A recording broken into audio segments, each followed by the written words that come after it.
everybody. This is Life in the Smokies with Laura, and today we're going to be talking with Travis James. And we're going to find out what Travis James does. Hi, Travis. It's nice to have you on the show. Good, I'm great. Thanks for having me. Glad to have you here. Thanks.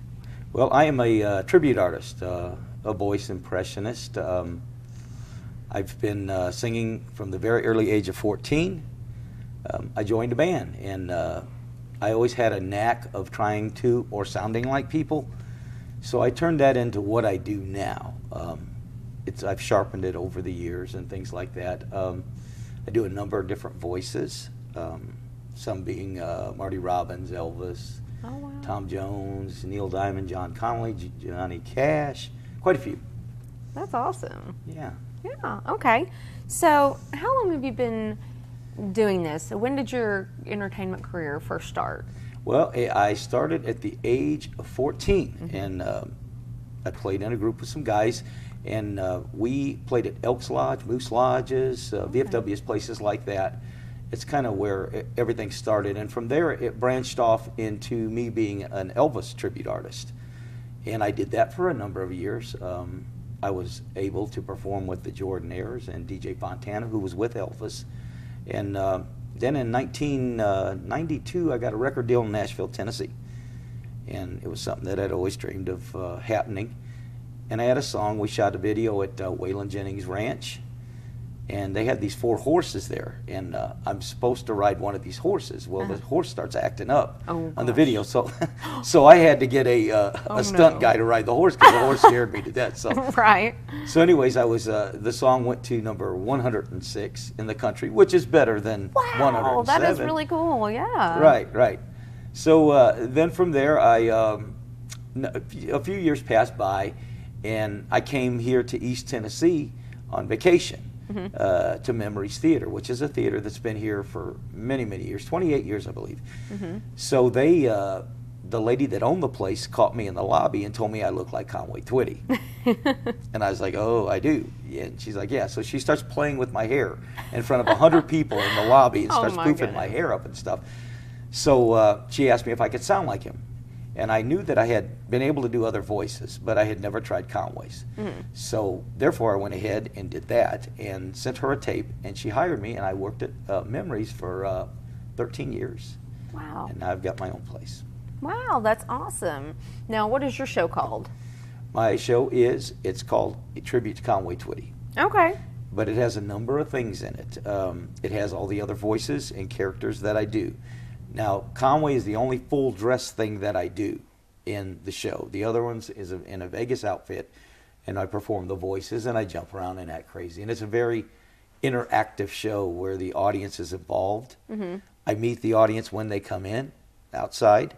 I'm with them during the whole performance. I go out in the audience, and they cannot leave until they say goodbye at my theater. Oh, that's so cool. Yeah. People love that. That's Yeah. very personable. Yeah. Yeah. Yeah, I think it's important for people to get to know the entertainer, to know that, entertainers are just like anybody else that might be a plumber or a nurse or whatever. We're all just people. And I think there's a misconception on entertainers that they think that they're above other people, and I want them to know that I am not. Yeah, that's awesome. Yeah, that means a lot to people because people really do think that. Yeah. I think they think that a lot. Now, where are you originally from? I am originally from Black Oak, Indiana. It's a little, very small town in northwest Indiana, about 30 minutes out of Chicago, Indiana-Illinois border. Okay. Yeah. All right. And you've been in Tennessee for how long? 14 years now. 14 And I years. love it. This is the most beautiful place in the world. I'll never leave East Tennessee. I love this place. Yeah, I have to agree. I've been all over the world, and this is my favorite place. Yes. Yeah, definitely. So now, where is your show located? We are located in the, a lot of people, the old timers know it as the Red Roof Mall. It's actually it's a Pigeon Forge Factory Outlet. That's what I believe it's called. And it's located at traffic light number 4. To find our theater, you just go right up the hill and you look to the right, and we're right up in the middle there. And we have about 100 seats in there, and we've remodeled it, and it's very nice in there. We've only been here for about 7 months right now. Okay. Yeah. All right. Well, how can we find out about getting tickets? Oh, well, that's very nice of you to ask. We have a 24-hour phone service. So you can call at 3 in the morning if you want to. Okay. Yes, and there's always somebody that will pick it up. It is the area code of 865-366. Let me think of that. 366-5953. 865-366-5953. Awesome. Yeah. Okay. Well, very good. So now you said you do voices. So what kind of voices? Like who all? You had mentioned a few. Like who all is your favorite? Like what is your favorite to do? My favorite to do? Well, at this point, it's Conway. Conway, I'm the only full-dress Conway Twitty impersonator or tribute artist in the country, full dress. There's other guys that do the voice. Mm-hmm. So I would say it's that, but I enjoy doing them all. You want to hear one? I would love to. I don't have a guitar, but I'll give it a shot. That's okay. Do it. Okay. I got to get in key here, and I ain't got my guitar with me. I hear the train a-comin', it's rolling round the bend.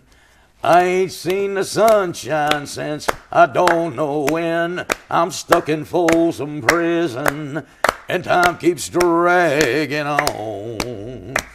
You got rhythm.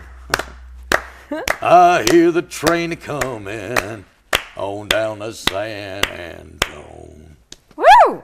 That was awesome. Supposed to be my Johnny Cash. I love it. I know it. I know the song. I know some Johnny Cash. I love Johnny Cash. That was great. Well, that's one of them I do, and I do quite a few. Okay. It's awfully early in the morning, but I could try another one if you want. Yeah, I would love it. Yes, please. Okay, let's see. On the road again. Oh, gosh. I just can't wait to get on the road again. The life I love is making music with my friends, and I can't wait to get on the road again. Willie? Awesome. I love it. I love it. I remember listening to that song with my daddy when we were little, and he would just sing it all the time. That's so cool. Yeah. That's great. Awesome. I love it. So now, so you did the full Conway Twitty. That is so cool. I've actually never heard of that. But I don't really. I mean, when I pass up through here, I usually only get up into the mountains. Right. So I'm definitely gonna have to come to your show. I want to hear some more. What else do you do? Please do. Oh, well, let's see. It's early. I know. I don't know. You're kind of young. You might not know Marty Robbins. Oh, I know Marty Robbins. Oh, do you? Oh, okay. yeah. Well, let's see. Oh, yeah. I told Mary about us, told her about our great sin. Mary cried and forgave me. Mary took me back again. Said if I wanted my freedom, I could be free evermore. But I don't want to be, and I don't want to see Laura cry anymore. Oh, man, that was great. Thanks. That is so cool. Thank you. Awesome. Now, what else is unique about you that we haven't heard about already? Well, I like to, I want my show and my theater to be based on what I talked about earlier. The audience is the people, if they take time to spend their own money to come to see you, you need to appreciate it. So I like them to feel appreciated when they come. Right. And I'm very sincere about that. I meet them out on the pavement. I joke around with them. If they don't know who I am, I ask them, do you got a ticket to the show? And they'll say, well, we're going to get one. And I'll say, wait a minute, you better not. The show's terrible. This guy's awful. Well, then they spot my photo behind me. They're like, you're him. Oh, my gosh. So that's kind of how the evening starts for everybody. And then there's a part in the show where I guilt the guys into dancing with their girls. They dance in my theater. They either dance with them or they're in trouble. I mean, I really lay it out really thick. So it's just very interactive. You know, when we clap, we all clap together during songs. If they don't clap, I'll sit on their lap the first time, girl or guy. Now, when we get to the second time, you're on probation on the second time. That means that I will kiss you on the face, whether you're a girl or a guy. Now, fortunately, I've only had to kiss a couple guys, but they wouldn't clap. And I was going to say, how many dudes have you had to kiss now? They get clapping after the first time normally. Well, that probably prompts them to. Yeah. But that's how I want the that's why I want the theater to be different than anything in town. I want people to feel welcome. I want them to feel like they're part of the family. Yeah. And when they come back next time, I'll know their name. That's the way I want it to be. Yeah, Very that's so awesome. I've actually never been to a show that anybody's actually been that personable with you. I love that. I'm sure people definitely appreciate that. Well, I hope so, because I appreciate them coming. Yeah. And they need yeah. to know that. So. Yeah, well, that's what it's all about. Definitely, I know, as an entertainer, that's what it's all about. And when they're enjoying it, you're enjoying it. So, absolutely. Yeah, yes. that is so great. Oh my gosh, I really Thank enjoyed you. having you on the show. Well, thank you. Let's see, what's one last thing you can tell me about your show? About my show. Or about you? About me? me? As an entertainer. I was like any other kid growing up in the business. There's a point in time when you first start entertaining when people, they applaud for you, and you're not used to that. So that goes to your head. I don't care what entertainer there is, at the very first of it, it really goes to your head. And there's a point in time when you got to figure that out and get through that part. There's some fellas that I know that are close to my age that still have that going on. You have to drop your ego and understand that what you're doing, they're paying to see you do this, and you need to appreciate that. So there was a point in time when I had to figure that out, and it was at a very early age, and I did figure that out, and I moved on, and I appreciate the people that come. So early in life there was an ego. There's no longer one. There's just a blessing from God that's gave me this ability to do what I do, and I want everybody to know that I appreciate they're there. Well, thank you so much. I appreciate having you on this show, Travis. Thank you. Thank you so much. Thank you, Laura. It's been great. Thank you guys for tuning in to Life in the Smokies with Laura on the Mountain Fun Life Network. And guys, remember, climb a mountain and have fun in life.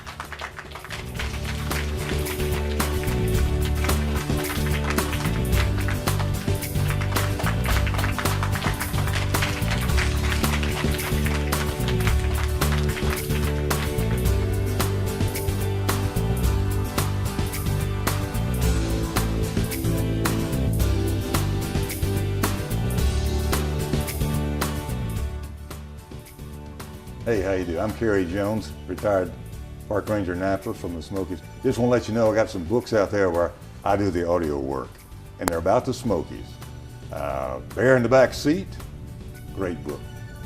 Bear in the Back Seat 2, second edition, all about wildlife stories in the park.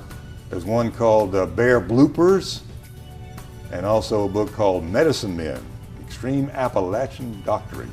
Great stories, all true stories about life in the Smokies and life with Appalachian doctors. You'll like them. And I am the voice. I didn't write them, but I am the voice. So I hope you'll go to audible.com, get a copy, listen closely. Those that don't like to read, you like to listen as you're driving around, great source. Hope you do that. Thanks.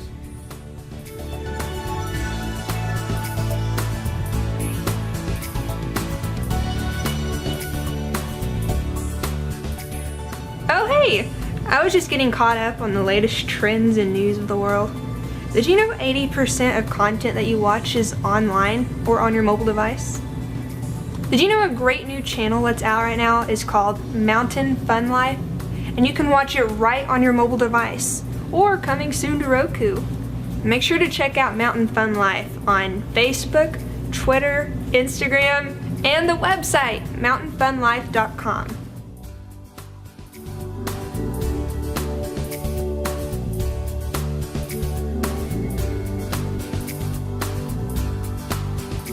Hello, did you know that most of the stuff shot on Mountain Fun Life is shot right here in this very studio?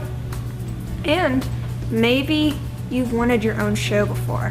I mean, how cool would it be to be in a studio like this one with your very own show? Just go to mountainfunlife.com for more information, and you can submit to have your own show, and you can be right here.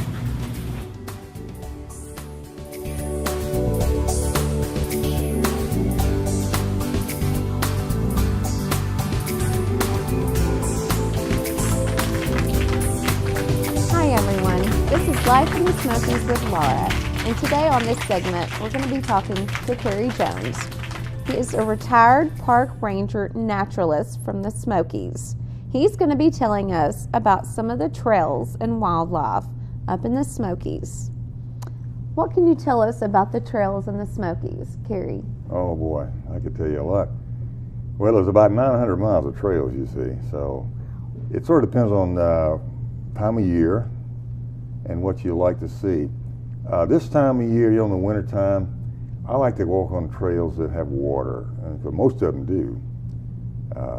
There's 2,000 miles of streams in the park, so just about any trail you walk on, you'll find some water. But in the winter, the ice formations from the streams, from the waterfalls, even from the groundwater that comes up across the trail, it just, when that freezes, it pops up and gives you some wonderful things to see. So any trail in the wintertime can have things to enjoy. Down low, it's going to be warmer, of course, low elevation. So say you went to Sugarlands Visitor Center, near there's several trails that you can take. There's a nice nature trail right behind the building there. It's only about a mile long. That'd be a good one for sort of beginners that don't want to hike a lot. Yeah. And when I say nature trail now, Laura, I mean the Park Service has done a good job of having a brochure related to what's on that trail. There are numbered posts along the way. You can get a brochure at the beginning of it, and you can learn something about what's on that trail and some history of the park. Oh, wow. So there are a number of nature trails. When I say nature trail, that's what I mean. All the trails have nature, of course, but these trails have a brochure to learn something. So there's one near Sugarlands. There's actually another one not far from Sugarlands too, where you can learn something, and they're low elevation. They're fairly flat. They're easy walking. So those are a couple ideas. The Fighting Creek Nature Trail, and then the another trail, the Sugarlands Valley Nature Trail. Those are two that are just nice and easy to start. But then if you want views, most folks will go ahead and drive up into the mountains. A place, Newfound Gap, it's only about 13, maybe 15 miles from Gatlinburg. Yeah. You're already at 5,000 foot elevation there, see. So you get out of your car and what a view right there.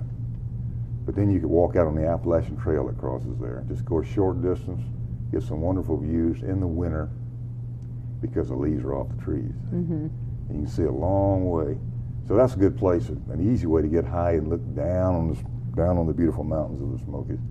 And there are many other trails. Alum Cape Bluff Trail, which is off Newfound Gap. Alum Cape Bluff, wonderful trail, lots of nice water, big overhanging bluff cave-like, and nice views. And you can get all of that within, well, it's 2.5 miles one way, 5 miles round trip. If you want a little more energy exerting there, that Alum Cape Bluff would be a good one. Now you want to do those trails along Newfound Gap. If you can, you want to do it during the week. Obviously on weekends, Smokies is a busy place. Right. You probably know this. You're from the area. I do. Busiest national park in the system, but not so busy during the week. And especially wintertime is a great time to hike because fewer visitors. Yeah. So good time to get up in the Smokies, especially during the week. You might be on some of these trails I'm mentioning and not see anybody for a while. So maybe that's a place to start right there. Yeah. Okay. Well, what are your top 3 favorite trails that you would recommend for visitors? My top 3 trails. Well, in the wintertime, it would be probably the Appalachian Trail, a piece of it. Now, the Appalachian Trail, as you probably know, goes all the way from Georgia to Maine, but about 70 miles of it comes through the park. Wow. So you can get on the AT at Newfound Gap, as I mentioned, and other places in the park, and just take short walks. I mean, you might go a mile or two and come back. I do like the AT in the winter because you can see. Also, any old growth forest where you have big trees. There's a little nature trail near the Chimneys Picnic area.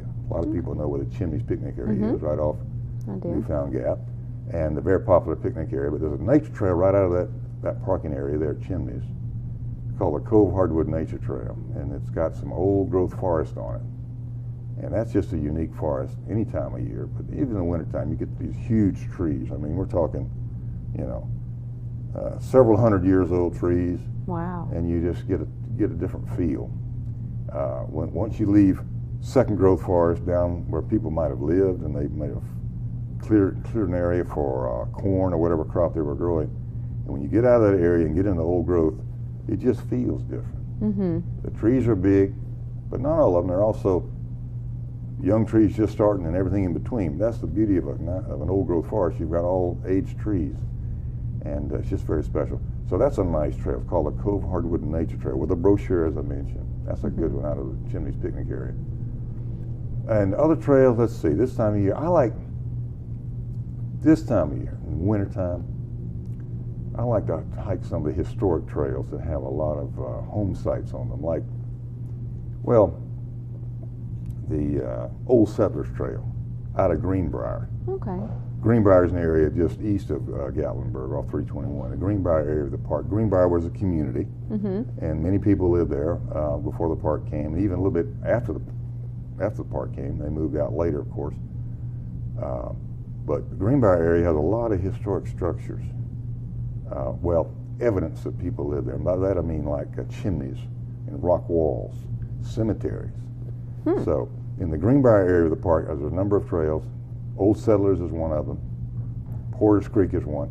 And you can see historic structures along the way. Oh, and it's wow. great to see a chimney and look down below the chimney in a dugout place was their little root cellar where they might have put some root vegetables right underneath the floor of their cabin. The cabin's gone, but you have the chimney and the evidence of the root cellar, and it might be a rock wall around there when they plowed their fields. They had to pick up rocks out of the field, and they'd use those to build rock walls, maybe around their garden to keep animals out, you know. But you see rock walls, chimneys, maybe even a place where they spring. The water came out of the ground where they got their drinking water. They walled up the spring with rocks, obviously rocks, they're man-made, around where the spring came out, so it wouldn't get clogged up with things falling on it. And so that walled up spring, you can see those around home sites. So in the wintertime, you see when the leaves are off the trees, all that is available for you to explore. So a great time of year to explore the old home sites. A lot of people have relatives around this area that were born and raised in the mountains, and they like to go back to those home sites and see those things. So. Wow. Okay. Well, that's a lot of great information. Now, are there any caves around up in the mountains? Okay. I mentioned Allen Cave Bluff. It really is a bluff. It's been dug out in the bank there. It's really not a cave, let's call it, but it's big enough it almost looks like a cave. But the true caves in the park are normally ones that are almost like holes in the ground, and there's limestone down in there that has been eaten out because of the water and the chemicals in the water eating away the limestone. So most of the caves in the park are ones that you'd have to have technical equipment to really get into and to climb down into. And actually, you can't climb in any caves in the park without getting a permit. Okay. And that's for your safety, of course, Right. if anybody likes to do that. But many of them are just, like you drop through a hole in the ground, all of a sudden, if you don't have the ropes and things, it's way down there. There are a few caves, one in Cades Cove called Gregory's Cave. If people take the Cades Cove loop and they get a brochure, it'll show on the brochure, they can walk up to the entrance of Gregory's Cave and look down in it.